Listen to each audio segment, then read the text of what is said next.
Svjetska zdravstvena organizacija je proglasila pandemiju 6. stepena jučer.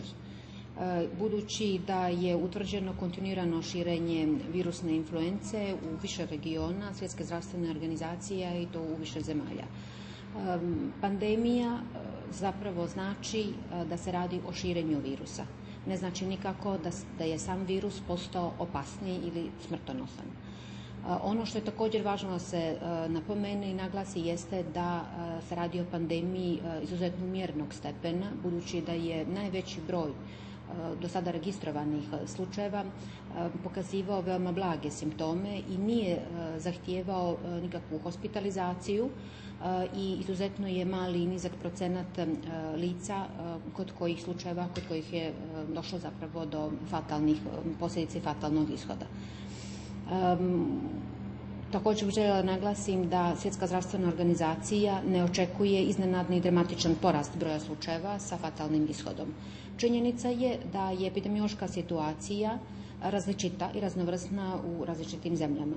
Upravo iz tog razloga Svjetska zdravstvena organizacija preporučuje državama članicama da svoj nacionalni odgovor na pandemiju usklade prije svega sa raspoloživim resursima i naravno sa nacionalnom epidemiološkom situacijom.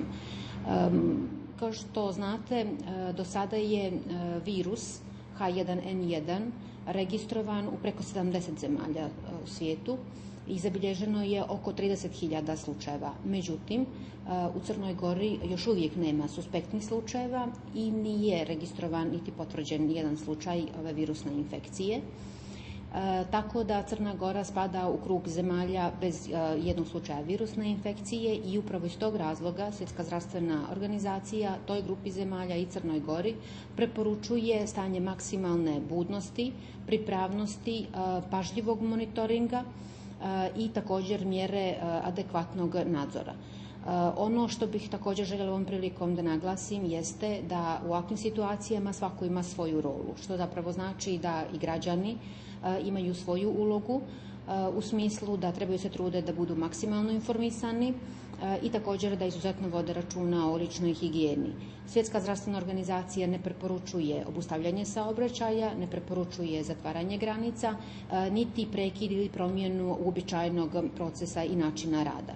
Na kraju još jednom da napomenem da se radi o posve novom virusu, neistraženom, nedovoljno istraženom, nepredvidivom i upravo zbog toga preporuka Svjetske zdravstvene je puna pripravnost i pažljivi monitoring situacije.